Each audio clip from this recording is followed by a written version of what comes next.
comenzar esta serie de reuniones. Creo que vamos a tener 4, sí, son 4 que vamos a tener este miércoles y los 3 siguientes para abordar un tema muy interesante y desafiante que tiene que ver con el liderazgo.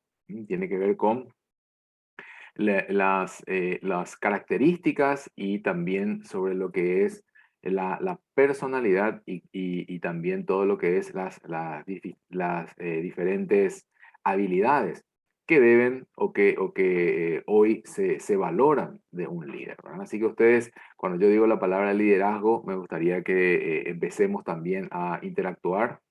Esto es un coaching, significa que tenemos que interactuar, tenemos que participar. Yo voy a pedirle algunas tareas por cada lección. Vamos a ver cómo lo vamos haciendo. Inicialmente vamos a plantearlo directo al mail de calidad que ahí está en el grupo. Isaías, y después me pueden incorporar en el grupo para poder ir compartiendo también algunas cosas. Voy a ver si puedo elaborar algunos cuestionarios en Google Form de manera que sea más fácil, porque ahí con el Google Form directamente ustedes ingresan, ponen el nombre y ya me cae directamente a mí al mail, entonces no hace falta que estén entrando, cargar el mail, entonces es mucho más fácil también para el registro de las tareas, es más fácil. Así que yo espero que a partir de mañana empiecen a aparecer ya las tareas después de cada reunión, las tareas correspondientes digamos, a cada reunión previa, ¿verdad? La idea es que estas tareas, hoy estamos miércoles, que estas tareas caigan antes del sábado.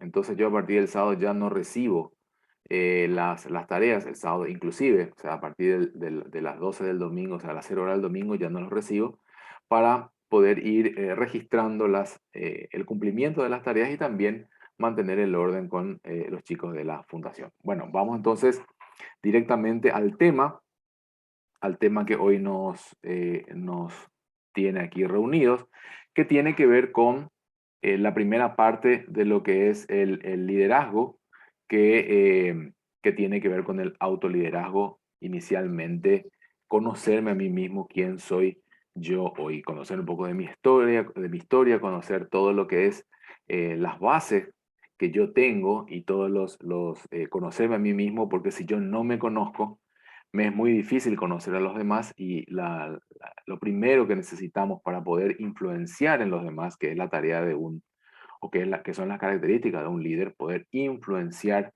de manera permanente y trascendental en los demás, es la definición de liderazgo. Pero antes de seguir, a mí me gustaría presentarme, porque bueno, es la primera vez, entonces hoy me presento, las próximas ya saltamos esta parte. Bueno, yo soy Raúl, soy ingeniero químico de profesión por la Universidad Nacional de Asunción, tengo un máster en tecnología en la Politécnica de Madrid, de España. Tengo también un MBA en gestión de empresas en la Universidad de San Andrés de Buenos Aires. Soy teólogo por la Global University de Springfield, Missouri. También tengo un diplomado en consejería para el desarrollo personal. Mi especialidad son las finanzas familiares en el ITS aquí de Asunción, Paraguay. Tengo un diplomado en Life Coach, soy coach internacional por la UNILIT de Miami, Florida, y también tengo un diplomado en didáctica por la UPAP aquí en Paraguay. Entonces, vamos arrancando conociéndome quién soy y cómo soy, el autoliderazgo. Muchas veces nosotros valoramos muy poco, o muchas veces no lo tomamos en cuenta, el conocernos a nosotros mismos, ¿sí? Conocernos a nosotros mismos en el sentido de cuál es mi identidad. ¿Cuál es mi identidad? ¿Quién soy yo y cómo soy como persona, cómo soy como individuo dentro de la sociedad? Entendiendo la sociedad como esa suma de individuos. Y por eso hay muchas sociedades o sistemas o ecosistemas que se van formando. Eso puede ser mi familia, puede ser mi lugar de trabajo, puede ser mi club, puede ser mis vecinos, ¿sí? Pueden ser los EXA del colegio, EXA del instituto, EXA de la universidad, EXA del CIMBEFOR, para aquellos que hicieron el servicio militar. Se van formando sociedades, se van formando conjuntos de personas, y eso forma en sí una sociedad que tiene una identidad propia, en los cuales se van decantando los liderazgos. Ustedes van a ver que siempre hay gente que automáticamente asume, quieras o no, el liderazgo. Están los famosos administradores de los grupos. Son personas que de una u otra manera van asumiendo el liderazgo de los grupos. Acuérdense que el líder solamente puede existir cuando hay grupos. Uno no puede hablar de un liderazgo si no tiene personas sobre los cuales influye. Pero para poder hacer eso, primero y muy importante es poder conocernos nosotros, nuestros potenciales, conocer nuestras fortalezas, nuestras debilidades, cuáles son las oportunidades de nuestras vidas y cuáles son las amenazas en una situación determinada. Y como dice un proverbio, que más vale el dominio propio que conquistar ciudades. O sea, conocerme a mí mismo, manejarme a mí mismo y poder llevarme a mí mismo donde quiero ir o donde debo ir. Muchas veces es inclusive más difícil que manejar a las personas o manejar a los grupos. Entonces, como primer planteo es esto. Entonces, el conocernos a nosotros mismos es lo primero. Nosotros muy poco podemos dar si no tenemos. O sea, si uno no tiene algo, no lo puede dar. Entonces, para poder influenciar en las personas, primero, conocernos a nosotros mismos es esa parte básica, ¿verdad? Un líder inteligente se conoce a sí mismo, sabe lo que puede hacer, lo que no puede hacer, sabe dónde se puede meter, dónde no se puede meter, sabe bien qué va a pasar si entra en este camino, ya sea en discusiones, ya sea en algunas situaciones en específico. Se conoce bien lo que va a pasar, sabe bien dónde no debe ir, dónde no conviene que vaya. Entonces, esa es la única manera de poder entender a los demás. Muchas veces nosotros no podemos entender cómo hay personas que no pueden hacer ciertas cosas, cómo hay personas que hacen esto y cómo no se dan cuenta que están haciendo mal. Y cómo se meten ahí si es peor para ellos, ¿verdad? Pero eso también implica poder conocerse a uno mismo, o sea, para poder ver el potencial y poder ver las necesidades de los miembros de nuestro equipo. También es importante que nosotros mismos nos conozcamos. Entonces, una persona para que pueda influir, para que pueda tener influencia en otras personas, porque un líder, ¿quién es? Es una persona que por un lado tiene una influencia sobre otras personas, se influencia en las personas. Y aquí yo quiero diferenciar un poco de lo que es el jefe, ¿verdad? Porque el jefe es una persona que está puesto ahí por un tema de jerarquía o por un tema de necesidad de coordinación. Y muchas veces sería bueno que el mismo que sea el jefe sea el líder. Pero no se da siempre eso. No se da siempre eso porque en general en las organizaciones el concepto de jefatura o de esquema jerárquico, muchas veces el liderazgo no se tiene en cuenta, se tiene más en cuenta otras cosas, ¿verdad? Se tiene en cuenta, en el mejor de los casos, la idoneidad, la experiencia, los años, etcétera, etcétera, pero el liderazgo muy pocas veces tiene que ver con eso. El liderazgo tiene que ver con justamente esa capacidad o esa habilidad de poder influenciar en las personas. Y esto se puede ver en muchísimos casos, muchísimos ejemplos, personas que son seguidas por las otras personas, son recurridas por otras personas para determinadas situaciones y, y que pueden afectar, ya sea positiva o negativamente, porque recordemos también que el liderazgo puede ser un liderazgo positivo, un liderazgo negativo, un liderazgo que puede influenciar positivamente o negativamente en las personas. Pero siempre esta persona, este líder, debe estar comprometido con un propósito para lograr que el equipo o el resto de las personas sobre la cual influye también logren ese propósito. Entonces, esta alineación a lo que es el propósito es muy importante. ¿Cuál es entonces el objetivo que seguimos como equipo y que yo como líder tenga el mismo propósito que mi equipo. Porque muchas veces ocurre que en muchas posiciones yo tengo un determinado propósito que nadie lo sabe, porque mi propósito no es conocido por todos, pero yo le estoy llevando a las personas a un determinado propósito que no es justamente el mío, porque yo estoy siguiendo realmente otro propósito. Entonces esto crea siempre, y en la mayor, por lo menos en la mayoría de los casos, un cortocircuito en lo que es el liderazgo, ¿sí? Porque las personas se dan cuenta que el líder en ciertas ocasiones nomás funge de líder, pero en otras situaciones no. Entonces, es muy importante entonces que esta persona que influencia en las otras personas esté también alineado al propósito de la razón de ser del equipo. En general, un equipo, a diferencia de un grupo de personas, es que funcionan como un organismo, no como una organización. Con ustedes es fácil porque ustedes conocen lo que es un organismo. ¿Sí? Un organismo eh, es ese sistema en el cual se autosostiene. Ustedes saben y ustedes conocen, por ejemplo, una persona que tiene problemas con la movilidad en las extremidades inferiores, sus brazos están más desarrollados para poder cumplir esas funciones que sus extremidades inferiores o suplir por lo menos de una manera esas funciones que sus extremidades inferiores no lo pueden cumplir porque no funcionan o no funcionan del todo. Entonces, el organismo que hace empieza a desarrollar nuevas habilidades para poder tratar al menos de compensar. Una organización que es una organización es yo me encargo de mi objetivo, si vos no cumplís el problema tuyo. Entonces, yo hago mi trabajo, yo miro, mientras yo cumpla mi horario, yo cumpla mi tarea, mi objetivo, ya está. El resto, si acá mi vecino no hace, si el otro miembro de mi equipo no lo hace, que se vea él. Ese es su problema.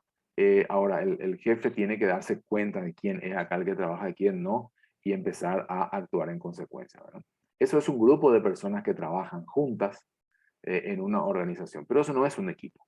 Un equipo es más un organismo, es, un sistema que se autorregula. Si mi compañero no funciona bien para algo y yo tengo esa habilidad, yo lo suplo y nos suplimos entre sí de manera que el objetivo, el propósito sea cumplido. Y el líder es esa persona que fomenta o que motiva a que las distintas partes del equipo funcionen como un organismo. El líder debe lograr que las personas actúen de esa manera sin generar ese desgaste emocional y relacional, y ahora vamos a entrar más en eso, que pasa cuando las cosas no salen bien. Cuando las cosas salen bien y hay buenas noticias, las buenas noticias tienen muchos padres. El fracaso muchas veces es huérfano. Los fracasos, los malos resultados generalmente son huérfanos, ¿verdad? Vos luego, la culpa del otro, la culpa del otro, pero las victorias y los triunfos generalmente tiene varios padres, ¿verdad? Entonces, esto es un tema importante y tiene que ver con eso, en que un líder inicialmente debe conocerse a sí mismo y también lograr que las personas se conozcan a sí mismos.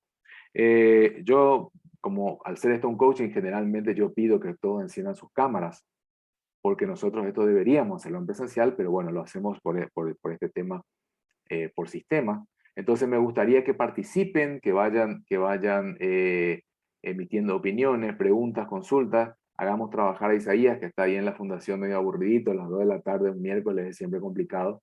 Así que escriban en el chat, pregunten, comenten, y si no están de acuerdo con algo que yo les presento, genial, porque así podemos revisar o podemos ampliar algunos conceptos. Yo tengo una presentación hecha, es larguísima, podemos estar aquí toda la tarde, de hecho todo este curso son 16 horas de coaching, pero yo lo resumo en 4 de 1 hora, o sea, imagínense, prácticamente un cuarto de todo es lo que yo les puedo dar, pero a mí me interesa más que ustedes salgan con algo nuevo y que esto no sea 1 hora de tiempo perdida, sino que con algo que ustedes puedan utilizar en sus vidas, ya sea personal, ya sea familiar o ya sea laboral. Así que participemos a través del chat, que Isaías va a ser la voz de ustedes mientras dure esta horita. Pasamos al siguiente tema, siguiente punto, siguiente slide. Entonces, ¿Quién soy? ¿Quién soy yo? ¿Cómo yo sé, cómo yo reconozco mi perfil? Yo tengo un perfil temperamental. Una de las tareas va a ser en el cual yo les voy a pasar un link. Ustedes van a responder ciertas preguntas en ese link y al final les va a salir su temperamento. Esos 4 números que le aparecen de su personalidad, yo les voy a pedir que ustedes eh, carguen en la tarea. ¿Y cuál es lo importante? ¿Qué es lo importante de esto? No para que me pasen a mí, porque yo no los conozco a ustedes, no tengo esa fortuna, pero ya los voy a conocer, pero que ustedes se conozcan. Ustedes se conozcan cómo son, que ustedes se conozcan realmente cuál es su perfil temperamental. Después vamos a ir desarrollando otras cosas, vamos a ir viendo también el perfil comunicacional. ¿Qué significa eso? ¿Cómo me comunico? ¿Cómo me comunico? ¿Qué es lo que yo digo cuando digo? ¿Qué es lo que yo digo cuando hago ciertas cosas? ¿Qué es lo que yo digo cuando no digo? ¿Qué es lo que digo? ¿Qué es lo que digo cuando callo? ¿Qué es lo que digo cuando, cuando realizo ciertas cosas o con mis propias expresiones? Recordemos que eh, la comunicación, la menor del impacto lo da la comunicación verbal. El contenido y la comunicación verbal son en general lo menos, lo más son todo aquello que es lo paraverbal o lo no verbal, esas cosas con las cuales nosotros coloreamos nuestra comunicación.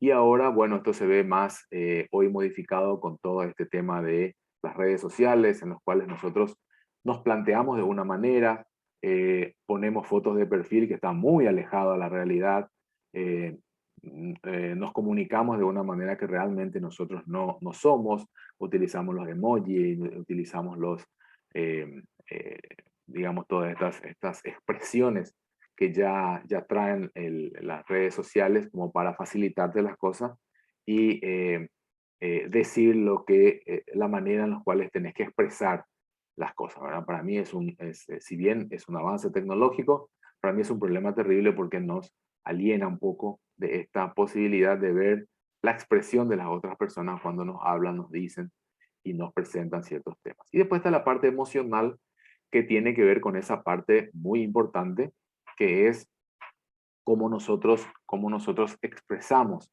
lo que sentimos. Esa parte que está muy dentro de nuestro, que ese sentimiento que tenemos, esa, esa, esa forma de expresarnos en las relaciones. Las cosas importantes que tenemos en los equipos y que deben manejar bien los líderes son las emociones. Conocer sus emociones y también poder manejar las emociones del equipo. Porque nosotros somos una bolsa de emociones. Nosotros no somos, a diferencia de los animales que trabajan más por acción y reacción o que trabajan más por una manera más primitiva, ¿sí? Más reptiliana, digamos. Nosotros tenemos mucho más desarrollado toda la parte emocional y muchas veces no lo tenemos en cuenta. Nosotros actuamos como si fuéramos todos iguales y las comunicaciones principalmente se hacen a todos por igual. Pero la recepción de esa comunicación, creo que la tercera de nuestras reuniones es hablar mucho sobre comunicación efectiva, y lo que es comunicación asertiva.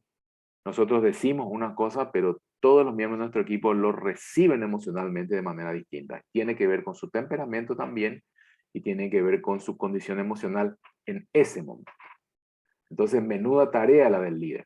Los líderes deben conocer estas cosas para poder tener éxito en sus funciones. Yo ya comuniqué, yo ya dije, y el que lo agarró, el que no lo agarró, no lo agarró. Entonces, eso es un estilo de liderazgo en el cual no se tienen en cuenta las emociones del equipo.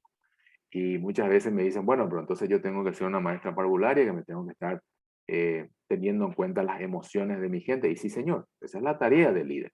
Esa es la tarea del líder, esa es una de las funciones primordiales, el manejo de las emociones. O si no, fíjense en la selección paraguaya. La selección paraguaya, bueno, yo tengo mi opinión personal sobre el manejo de ese grupo. El manejo de ese grupo donde lo que menos se juega ahí es al fútbol, hay otras cosas que se juegan, se nota se nota en la manera de liderazgo, se nota en los tipos de líderes que ponen ahí, líderes que no tienen influencia en el equipo, personas que no motivan, personas que no influyen, personas que no trascienden, personas que no afectan, y justamente esa inestabilidad emocional en todo el equipo, ya sea como conjunto o como individuos, ahí eh, hace falta mucho trabajo emocional, hace falta trabajo de un liderazgo de profesionales en psicología deportiva, que yo no sé si lo tienen, ¿verdad? Y si lo tienen, tienen muchísimos problemas porque no se ven, no se ve su actuar, no se ve sus resultados, ¿verdad? Entonces, así también hay muchísimos equipos que trabajan como la selección nacional, donde es muy resultadista, ¿sí? Es el mejor equipo del mundo cuando gana o cuando empata con un equipo poderoso y cuando pierde con un equipo, con un equipo que teóricamente debería ganar, es el peor equipo del mundo, ¿verdad? Entonces, eso es que uno va juzgando por los resultados y de hecho estamos en una sociedad muy resultadista y tampoco lo veo mal, pero lo que veo mal es que no se manejen las emociones del equipo y el liderazgo no sea ese liderazgo influyente, sino sea el líder es realmente uno más del equipo, pero eso significa que si el líder es uno más del equipo, quiere decir que el liderazgo está en otro lugar. Y esa es la parte preocupante, ¿verdad? ¿Dónde está el liderazgo del equipo? ¿Sí? Entonces, cuál es mi figura de perfil es cómo yo soy, cómo yo aprendo, cómo yo me relaciono o cómo yo reacciono ante las influencias externas o la influencia del equipo. O sea, cuando todo está bien, vamos todos a farrear, vamos todos a festejar. Cuando todo está mal, la culpa es de ustedes. O sea, si todo está bien, yo soy un buen jefe, un buen líder. Si todo está mal, tengo un equipo que no sirve para nada. Me dieron luego un equipo terrible, el peor de todos me dieron a mí. Por eso las cosas no funcionan. Entonces, ¿cuál es mi reacción ante las buenas noticias y cuál es mi reacción ante aquellas que no son tan buenas? Y para esto está lo que se conoce como FODA, que se utiliza muchísimo en las empresas, se utiliza mucho en las organizaciones, donde se hace una evaluación del perfil estratégico que tiene el equipo, que tiene la organización o que tiene la persona. ¿No? Y yo les voy a pedir a ustedes, ahora vamos a recorrer un poco lo que significa el FODA. Yo les voy a pedir a ustedes, les voy a pedir a ustedes que como parte de la tarea ustedes me hagan su FODA personal. FODA personal. Muchos seguros ya lo han hecho, ya inconscientemente, otros lo han hecho conscientemente, otros lo conocen pero no lo han hecho y otros ni han escuchado sobre esto. ¿No? Entonces vamos a detenernos un ratito. El FODA es una foto de hoy, ¿sí? Muy importante, por favor, para las tareas, es una foto de hoy, no una foto de ayer y no una foto de adelante. ¿Verdad? Una foto de hoy, por supuesto, tiene toda una historia detrás, pero lo que viene para adelante, nosotros lo vamos a ver en otra reunión que tiene que ver con dónde quiero ir, tiene que ver con mi visión, tiene que ver un poco en dónde yo quiero estar de aquí en un determinado tiempo, porque muchas personas, nosotros le pedimos que hagan algo y no lo quieren hacer. ¿Por qué? Porque realmente ellos no quieren hacerlo, porque ellos donde quieren estar adelante, para adelante no tiene nada que ver con lo que está haciendo hoy. Y eso es un mal de esta sociedad, que la gente está trabajando en un lugar donde le da dinero, pero en realidad no es su propósito, no es su misión o no es su vocación lo que está haciendo. Y ese es la terrible crisis de vocación que hoy tenemos en muchísimas disciplinas, disciplinas principalmente en el servicio, en la medicina. Hay muchos médicos que no les gusta ser médico. ¿Verdad? Hay muchas personas que trabajan en educación que no les gusta ser maestros o están en educación. Hay muchos inclusive personas que están en las Fuerzas Armadas, las Fuerzas Policiales, están digamos, en la parte espiritual, pero su vocación no es esa. Están ahí porque mi papá luego era, mi abuelo y mi papá fueron, o porque ahí se paga bien, entonces vamos a hacer esto. Entonces, y eso es muy importante reconocer porque muchas veces las cosas no salen porque estamos batallando en ese campo de batalla y no conocemos realmente a nuestro enemigo. Muchas veces nosotros somos nuestro peor enemigo y para eso es importante conocernos. Entonces, el FODA significa fortalezas, oportunidades, debilidades y amenazas. Y vamos a empezar con lo que son la parte nuestra, la parte interna. La parte interna tiene que ver con la fortaleza. O sea, ¿cuál es una fortaleza mía? ¿Qué es lo que yo me siento como fortaleza? Por ejemplo, puede ser una fortaleza, puede ser una experiencia, puede ser preparación académica, algo que puede ser que yo sé enseñar, sé hablar, sé manifestar lo que digo, sé liderar equipos, sé organizar eventos, o sea, cosas que yo sé hacer. Esa es mi fortaleza y lo debo conocer. Acá no hay la falsa humildad donde uno dice, no, pero bueno, no. Debo reconocer lo que yo sé hacer. Como también tengo que reconocer mis debilidades. Qué son las debilidades? Aquellas cosas que yo me conozco, que me reconozco que yo no lo puedo hacer, no lo sé hacer.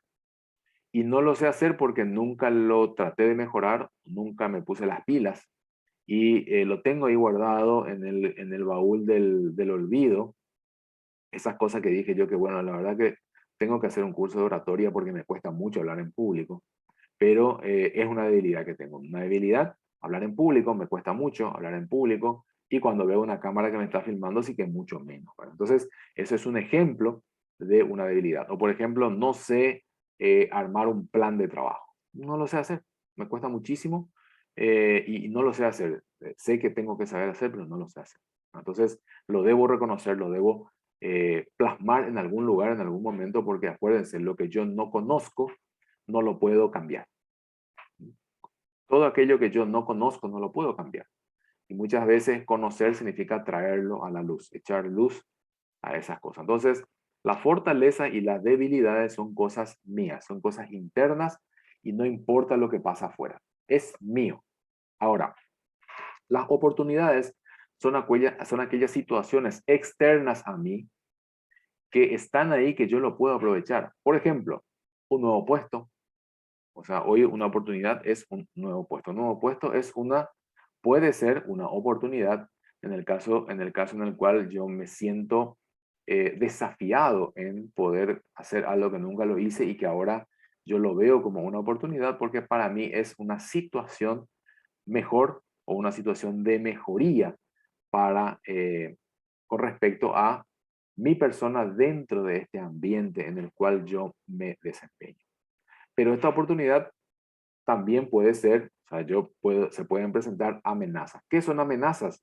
Situaciones externas en los cuales para mí representa una amenaza, ¿sí? Representa una amenaza. Pero estas son situaciones concretas. En muchos coaching a mí me ponen, por ejemplo, la envidia de mis compañeros, ¿no? Eso para mí es una amenaza, es la envidia de mis compañeros. Bueno, esa no es una situación concreta externa. ¿Sí? En general, la envidia es una situación personal. O sea, el problema es el envidioso, no el que tiene envidia. Perdón, el envidiado, no el que tiene envidia. O sea, la persona que se siente envidiada, en realidad es la persona que está sintiendo una influencia de alguien o algunas personas externas, pero realmente si alguien me envidia es el problema de él, no es mío. Bueno, o sea, el envidioso es el que tiene problemas, no el envidiado. ¿No? O sea, yo no puedo decir que la envidia es una amenaza para mí. Puede ser una gran oportunidad, ¿por qué no? Porque el que tiene problemas es la persona que envidia, la persona que le mira a otro queriendo ser esa persona y no pudiendo serla. Esa es la persona que tiene problemas, no la persona a quien se le envidia, ¿sí? Entonces, la envidia de mis compañeros es realmente una gran oportunidad, no una amenaza. Entonces, empecemos a mirar las situaciones como son, porque muchas veces nos perdemos de grandes oportunidades pensando que es una amenaza. Una amenaza es, por ejemplo, no sé, un cambio de director o un cambio de jefatura, que puede ser una amenaza o una debilidad, o por ejemplo, nuevas descripciones de puestos, que resulta que las nuevas descripciones de puestos que vienen, para mí es una amenaza. ¿Por qué es una amenaza? Y porque yo no estoy preparado para estas nuevas descripciones. Entonces, lo que yo tengo que buscar es que estas amenazas, después, cuando yo las tenga identificadas, acuérdense, esto es foto, después lo convertimos en película. ¿Y cómo hacemos? tenemos que guardar nuestras fortalezas para aprovechar nuestras oportunidades, nuestras debilidades lo tenemos que tratar, tenemos que planificar cómo hacer para que estas debilidades se transformen en fortalezas y cómo hacer para que las amenazas se transformen en oportunidades. Por ejemplo, empezar a estudiar esto, empezar a estudiar aquello. Entonces, siempre estas, cuando yo los conozco, yo puedo gerenciarlos, yo puedo actuar sobre ellos. El problema es que muchas veces nosotros no lo traemos a la luz, no las conocemos, están ahí guardadas, nadie nos ayuda a traerlos sobre la mesa, entonces nos convertimos en parte del menú y no en comensales de la mesa. A ver, Isaías. Acá dice, cuando cambio yo, cambia mi entorno. Ese cambio de mentalidad te da buenos resultados en las diferentes áreas de la vida. Así mismo, es excelente. ¿Por qué? Porque el que se pone los anteojos para mirar soy yo. Si yo me pongo un anteojo de sol amarillo, voy a ver todo amarillo. Si yo me pongo un anteojo de sol oscuro, voy a ver todo oscuro. Eh, las- el, el- el problema es que esto es difícil, y yo lo entiendo, porque yo también hago mucha consejería en la parte de coaching de liderazgo, es muy difícil hacerlo. O sea, decirlo es sumamente fácil, el problema es hacerlo. ¿Saben por qué? Porque nosotros vivimos en una cultura en los cuales se valora poco los méritos, se valoran poco la idoneidad, es mucho más las relaciones, ¿sí? Las relaciones familiares, de hecho, si uno, a ver, Isaías. Si acá alguien dice, comparto lo mismo, es muy difícil ser objetivo, más cuando sos emocional, es importante analizar en frío. Exactamente, y eso hay todo un capítulo sobre esto, en cómo hacer ese análisis, porque la situación es la que está. Muchas veces a mí me tocó dar consejería a grupos que fueron muy golpeados por este tema de la pandemia, principalmente en lo financiero, ¿no? Y claro, el problema es que las situaciones externas a nosotros son las que están. O sea, yo no le puedo culpar a la situación externa.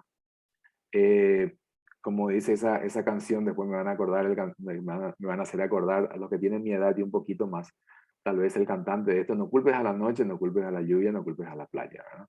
O sea, no culpes a otro de la situación. El tema está que por ahí nosotros no lo previmos. La situación es la que es. O sea, la pandemia, bueno, vino la pandemia. Una catástrofe y puede venir. Hay una posibilidad, 1 en 1 millón, y puede ser. Pero tenemos que nosotros planificar nuestra situación financiera para una catástrofe. Isaías, que está ahí, no me va a dejar mentir porque él estuvo conmigo en muchas charlas de finanzas, mucho antes de la pandemia, inclusive 2, 3 años antes, que yo siempre decía: estemos preparados para una crisis, estar preparados entre 3 y 4 meses de salario en nuestras casas, porque en algún momento no vamos a poder salir a trabajar, se van a cortar las señales de los bancos van a quebrar, no van a haber cajeros, y nosotros tenemos que tener ese dinero como para salir a comer, para reaccionar. No podemos nosotros empezar a romper cosas o pedirle a alguien, al gran hermano Estado, por ejemplo, de que nos ayude en esos momentos, ¿no? Entonces, ahí, y esto tiene que ver con eso, es tener ese análisis situacional y poder armar el plan, ¿verdad? Por ahí yo no puedo hoy, pero no puede pasar mucho tiempo a que yo esté cubriendo todas las patas de mi plan. Isaías. Acá nos están diciendo, muchas veces las oportunidades las percibimos como amenazas y sin embargo son desafíos para demostrar nuestro máximo potencial. Así es, así es. Y esto, muchas gracias al compañero o la compañera que planteó eso, porque lo tenía para decir, pero se me van mezclando ya las cosas. Cuando empiezan a comentar ustedes, ya mi mente empieza a dispararse por todos lados. Pero eso es muy cierto, porque ese miedo al fracaso, ese miedo a la frustración es lo que muchas veces no nos permiten ver a las amenazas como reales oportunidades. ¿Por qué? Porque nosotros percibimos a los errores o a los fracasos como una caída. Sin embargo, es la mejor forma de aprender que tiene el ser humano, es a través del fracaso propio, porque a través de la historia se ha escrito mucho sobre las relaciones, sobre los trabajos, y siempre se cometen los mismos errores. Entonces, ¿cuál es el problema? No, el problema es que el fracaso, los errores, los tropiezos, las caídas, son la mejor manera que el hombre aprende, que cada uno aprende. Yo siempre escucho y gente ya retirada dice, yo voy a escribir un libro para que la gente no cometa mi mismo error. Y yo le digo, mira, vas a gastar tinta en balde, ¿verdad? Para no decir la otra palabra, esto queda grabado, ¿verdad? Pero vas a gastar tinta porque las personas necesitan aprender por sus costillas. Porque, o si no, ¿por qué cometemos siempre los mismos errores? Siempre los mismos errores, ¿verdad? Y tropecé lo mismo y con la misma piedra, ¿verdad? Siempre lo mismo, ¿verdad? O sea, cuando uno aprende todo justo en el momento en que deja de hacerlo, ¿verdad?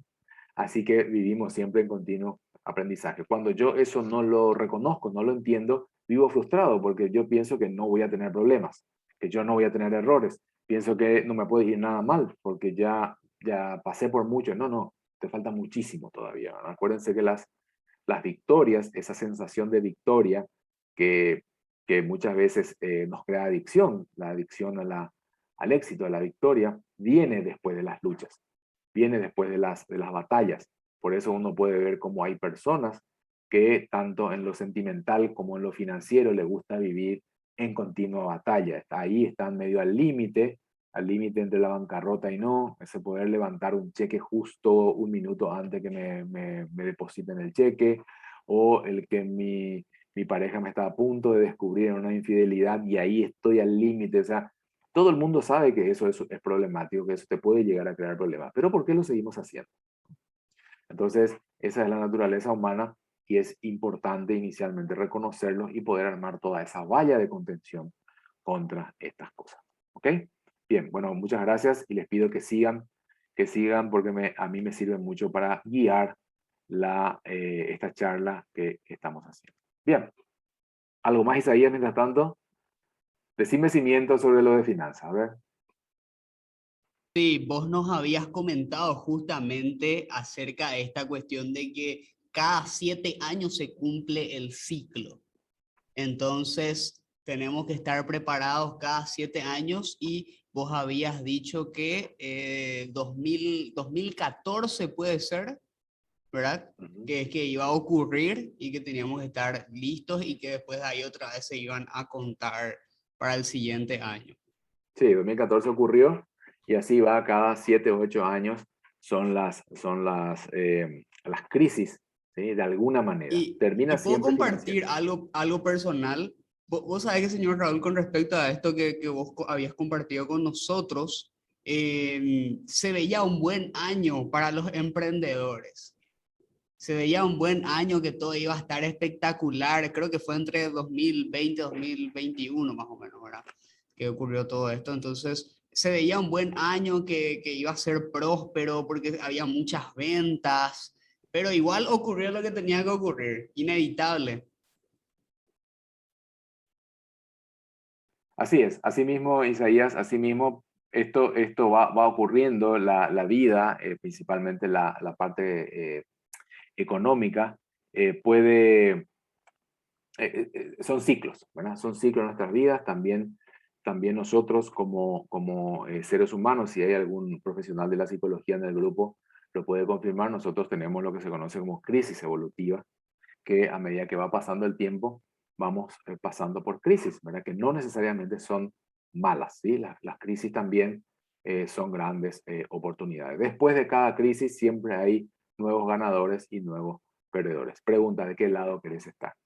¿De qué lado querés estar? Bien, el temperamento. Los temperamentos, hay temperamentos básicos y todos nacemos con un temperamento básico, ya sea sanguíneo, colérico, flemático o melancólico, que son los temperamentos básicos. Todos tenemos uno, pero también tenemos que reconocer que no hay ningún temperamento mejor que otro. Nosotros siempre necesitamos en el equipo personas de todos los temperamentos. Y muchas veces los líderes cometemos el error de tratar de buscar a las personas iguales a nosotros. ¿Sí? Queremos a las personas iguales a nosotros si nos dan la posibilidad de formar un equipo, por ahí queremos que todos se parezcan a nosotros porque es el temperamento que más lo sabemos manejar. Pero debemos reconocer que Todos tenemos un temperamento básico, ninguno es mejor que otro. Y también aprender sobre estos temperamentos es edificar y no criticar. O sea, yo cuando conozco mi temperamento y conozco los otros temperamentos, no es que yo digo, bueno, el mío es bueno por esto, pero fíjate cómo los otros tienen estos temperamentos. No, sino que es para edificar, para que yo pueda armar los planes para adelante utilizando la parte, conociendo las partes positivas y el potencial de los temperamentos y también no exponer a determinadas personas de cierto temperamento a situaciones en las cuales lo vamos a estresar, lo vamos a llevar a un límite que capaz que lo rompamos. En física, el estrés es una tensión que sufre un cuerpo, ¿verdad? Y esto puede llegar a lo que se llama punto de efluencia, que es cuando se rompe y ya nunca puede ser igual. O sea, yo puedo reparar, puedo soldar, o puedo ponerle algún suplemento, puedo suplementar, soldar, reparar, atornillar, lo que sea, pero ya nunca va a llegar a ser lo mismo porque ya se rompió. Entonces, eso también pasa con las personas. Muchas veces nosotros sobrepasamos nuestro punto de influencia y como uno escucha muchas veces, nunca ya fue el mismo. Ya deja de ser el mismo, ya tiene digamos, otra forma de reaccionar. No se debe utilizar el temperamento como excusa y esto también yo veo muchas veces, bueno, yo soy colérico, así que aguantame porque yo soy colérico, entonces vos me tenés que aguantar así porque esa es mi... No, no, esa no es una excusa el temperamento. Tampoco nacemos nosotros con un temperamento puro, tenemos uno básico pero no puro, por eso van a ver en el test que les voy a invitar a hacer, que siempre tenemos uno con un número más alto y enseguida le sigue el otro. ¿Eh? Enseguida le sigue otro y después ya un poco más separados están los otros dos. Muy raro que te salgan los cuatro iguales, a no ser que uno conozca el test y empiece a responder las preguntas justo como para que te den los cuatro iguales. Eso no puede existir, eso quiere decir que estuvimos distraídos cuando respondimos el test, pero en general nunca pasa eso. Siempre hay dos, uno que es un poco más alto y después están los otros dos un poco más lejos. Hay siempre posibilidad de cambiar cuando nosotros empezamos a modificar nuestros hábitos. ¿Sí? Los hábitos pueden cambiarse, nosotros podemos proponernos en modificar, en modificar no en cambiar el temperamento, pero en modificar las actitudes y los comportamientos asociados a los temperamentos. Y esto se logra con la práctica, se logra con lo que se conoce como la sabiduría. Porque yo puedo tener mucha información, puedo tener mucho conocimiento, pero me falta dar el siguiente paso, que es la sabiduría, que es cuando yo aprendo a vivir con mi temperamento y entonces yo voy modificando mi carácter, ¿verdad? Porque el carácter, la personalidad, el temperamento, la personalidad son cosas que por ahí uno lo trae de manera innata, pero el carácter se forma, ¿sí? El carácter es esa condición situacional en las cuales yo reacciono y muestro los frutos de mi temperamento y de mi personalidad, que son el carácter, ¿verdad? Entonces, uno tiene la posibilidad de manejarlo. Porque temperamento, carácter y personalidad no son lo mismo, aunque muchas veces lo queremos confundir. Dice, una persona de carácter fuerte. No hay persona de carácter fuerte, hay persona de temperamento colérico y personalidad fuerte, pero el carácter no es fuerte ni débil, ¿verdad? El carácter tiene que ver con la manifestación de la personalidad y el temperamento, que tiene que ser un carácter con valores, o un carácter íntegro, o un carácter corrupto, ¿verdad? Pero no un carácter fuerte o carácter débil, porque eso no tiene que ver con fortaleza, tiene que ver con el fruto del temperamento y la personalidad de cada uno. Bien, vamos bien hasta acá, Isaías. Yo no veo el chat, por eso no puedo saber si alguien está opinando. Solamente le veo acá a Isaías, que está al buen gobierno, el cuadrito de buen gobierno. ¿Tenemos algo, Isaías, o continuamos? Sí, acá dice, hay líderes malos, los cuales influencian en la negatividad y arrima a personas que de repente les hace ver solo lo malo de todo. Así es, así es. Hay personas que tienen un fuerte liderazgo, porque si bien esto, hay, muchas personas me preguntan si los líderes nacen o se hacen, ¿verdad? Y yo siempre le digo al chiste, no vi ningún líder que no haya nacido, todos los líderes nacieron, ¿verdad? Entonces, se nace líder, pero también se hace líder. Se forman los líderes de acuerdo a justamente este tipo de entrenamiento en los cuales yo conozco, reconozco y empiezo a actuar. Y están entre ellos, muchos de ellos utilizan su liderazgo para conveniencia personal, ¿no? O sea, y a eso es lo que nosotros llamamos los líderes malos, ¿verdad? Son personas cuyo propósito no está alineado al propósito del equipo. Entonces, son personas que llevan al grupo a un lugar que hay una segunda agenda, hay un segundo plan estratégico alejado del equipo, sino más bien para la persona. Son las personas que, como yo suelo decir, crecen sobre cadáveres apilados de su gente, ¿verdad? Entonces, de eso hay muchísimos y en general son muy peligrosos. Entonces, características de los temperamentos. Esto es un ejercicio que lo hacemos, dura más o menos 2 horas, pero yo no tengo ese tiempo, así que les voy a mostrar. A ver, ¿quién conoce estos personajes que están acá? A ver, alguno que tiene mi edad o un poquito más tal vez. ¿Quiénes son estos que están acá? Bueno, hace poco se hizo una serie, una película sobre estos, pero ya con otros personajes, así que los que no los vieron en la serie original de los años 80, no van a saber quiénes son esta gente, ¿verdad? A ver quién se juega y me dice, Isaías, Acá dicen los magníficos. los magníficos, la brigada A, los magníficos de la serie original. Entonces, fíjense, si ustedes ven la película, yo les recomiendo que lo vean, van a ver exactamente cómo el líder, que es el coronel John Animas Smith, cómo él maneja el temperamento de su equipo. Y me parece muy bueno. Y yo les voy a tratar de acercar los 4 tipos a los 4 personajes, como tienen bien marcado, es más estereotipado para que sea muy exagerado. Evidentemente, esta serie y este equipo lo hizo una persona con la idea de estereotipar o de incrementar las diferencias entre, o exagerar las diferencias de los distintos temperamentos, ¿no? Entonces, eh, por ejemplo, en este caso, el líder era justamente un colérico, que o hacedores, son la gente que hace las cosas, esa que no espera que se le diga que haga, hace directamente. ¿Y cuál es la parte positiva? Son totalmente independientes, ellos vos le das y ellos hacen, son líderes, son determinados, son rápidos para actuar, tienen mucha osadía.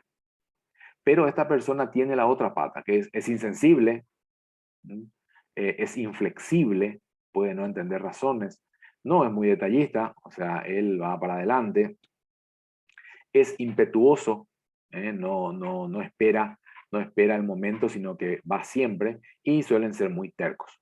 O sea, como pueden ver, hay cosas positivas y hay cosas negativas. Toda personalidad, como les dije, perdón, todo temperamento tiene cosas, o sea, ninguno es mejor que otro y todos tienen cosas positivas y cosas negativas.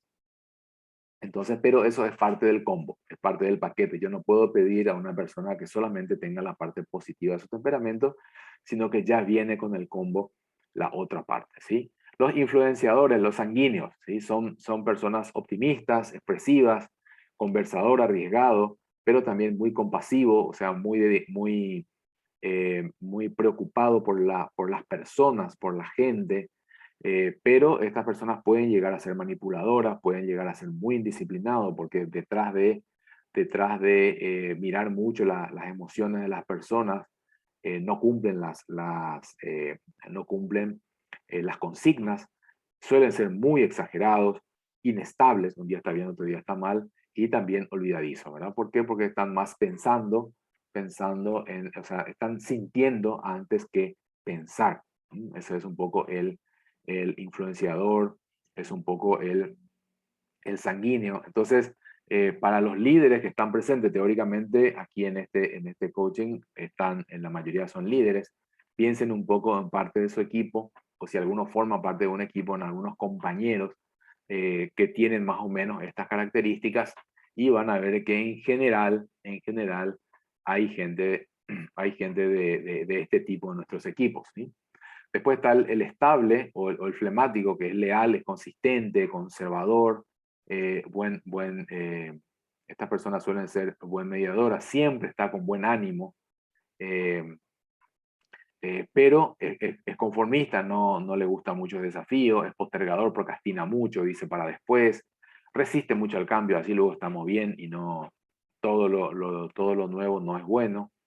Tiene poco arranque, necesita que se le empuje y evita responsabilidades. O sea, ahí nomás, yo trabajo acá, eh, me gusta lo que hago bien cuando se me dice, eh, me mandan a las reuniones porque siempre muestro bien, represento bien a mi equipo, pero me cuesta mucho cambiar porque cada vez que viene algo nuevo, dice, oh, yo tengo que volver a hacer algo diferente. Oh.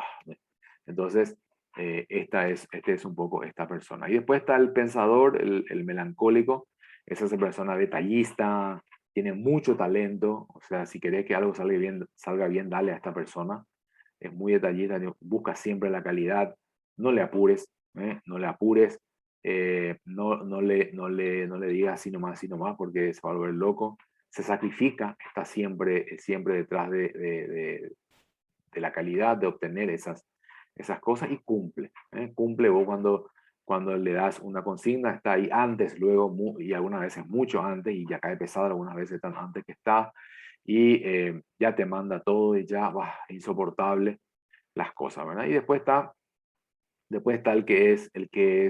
bueno, la parte negativa es que es muy rígido, suelen ser, como dije, bastante pesaditos, es muy susceptible, no digas nada de su trabajo porque se cae en pedazos, tiene muy baja autoestima, es muy quisquilloso y por supuesto rencoroso, ¿verdad? Cuando ya no puede soportar empieza a generar ese rencor. Ahora, fíjense que un buen líder lo que hace es, y si ustedes se acuerdan de esta serie, los que se acuerdan, y si ven la película van a ver cómo el líder le va designando tareas a cada uno de ellos de acuerdo a su potencial, a sus fortalezas, y les va separando en caso de sus debilidades. Por eso hay misiones cortitas en las cuales le dejan a uno, al otro le dice, bueno, vos vas a hacer esto, vos te vas a encargar de la oficina, vos te vas a encargar de esto, o sea, y eso no está mal, eso no está mal, eso significa que el líder está valorando, está conociendo y está utilizando el potencial, o sea, lo positivo que tiene el miembro de su equipo y está tratando de no lesionar y de no dañar esa parte negativa o esto como uno puede llamarlo como defecto, pero en realidad son, son características no positivas que tienen los distintos temperamentos. Entonces, parte del ejercicio va a ser un poco esta imagen que está saliendo acá. eh, Va a ir como por ahí si puedes ir a sacar una imagen de esto, creo que ya tenemos del anterior. Sacamos esto, va a ir en el grupo, ¿sí? Y cuando a ustedes les salga el resultado, les va a salir así, hacedor colérico, estable flemático, y me gustaría que escriban algunas líneas si ustedes se ven realmente como sale así, y si ustedes ven alguna oportunidad en poder aprovechar eso de ustedes, ¿no? Por supuesto, si ustedes son líderes de algún equipo, ya quedan ustedes poder descubrir el de los demás y cómo poder utilizarlo para el bien del equipo. ¿Vamos bien hasta acá, Isaías? Sí, vamos bien. Acá justamente nos están diciendo en cuánto tiempo se cambia un hábito para que sea permanente los cambios. Bien, los hábitos se cambian por repetición. Según los especialistas, hablan de 21 días de repetición para que una acción se convierta en un hábito, ¿no? Pero yo considero que eso depende de qué sea, depende de qué sea. Pero los hábitos se cambian con la repetición, con la repetición, repetición, repetición. Por eso ustedes van a ver que las instrucciones, las instrucciones de cosas muy complicadas se hacen por repetición, se va haciendo varias veces, se va repitiendo, repitiendo, repitiendo, hasta que se vuelva un hábito. Un hábito, por ejemplo, el tema del cinturón de seguridad, al comienzo, cuando se implementó el tema de la obligatoriedad del cinturón de seguridad, era una locura, ¿verdad? Era re molesto, ¿sí? Y hoy, por ejemplo, me pasa a mí, yo me subo a un auto y ya no puedo arrancar si no tengo puesto el cinturón, parece. Y cuando voy al exterior, al extranjero, fui a un país hace un tiempo y el auto no tenía cinturón de seguridad, yo estaba me parecía que estaba desnudo, ¿verdad? Porque no me... Y otra vez me puse el cinturón de seguridad y me ensució la camisa, porque como nunca se usa, eh, estaba rojo, ¿verdad? Porque bueno, era en el campo. Entonces, eso es hacerlo, hacerlo, hacerlo, después llega un momento en que se convierte en un hábito, ¿no? Bien, vamos a seguir entonces. Como siempre, el tiempo me está apretando, tenemos media horita nomás ya. Ok. No, ya estamos terminando. Ya se nos acaba la charla. Así que yo nada más quiero reforzar esta parte de que nosotros, que un líder emocionalmente inteligente es aquel que conoce sus sentimientos y el sentimiento de los demás, entiende, controla y modifica los estados anímicos propios y ajenos, entiende lo que uno siente, lo puede manejar, por lo tanto tiene esa habilidad claro, esa habilidad intrapersonal de conocerse a sí mismo, autocontrolarse, y esa habilidad intrapersonal de tener empatía y simpatía. Y aquí, para terminar, lo importante es diferenciar. La empatía es cuando yo entiendo lo que le pasa al otro, pero no siento lo mismo. Y la simpatía es cuando yo llego a sentir lo mismo. Y esto es siempre una palabra mal usada, porque dice que uno tiene que ser como lo que no tiene empatía. Bueno, un psicólogo tiene empatía, porque un psicólogo entiende lo que le pasa, pero desde afuera le puede ayudar. Alguien que siente lo mismo es simpatía, ¿eh? Es simpático, no gracioso, ¿verdad? Esa es una confusión, pero simpatía quiere decir que yo llevo a sentir lo mismo que vos. Si yo siento lo mismo que vos, no te puedo ayudar, ¿eh? Entonces, eso es un poco una diferencia.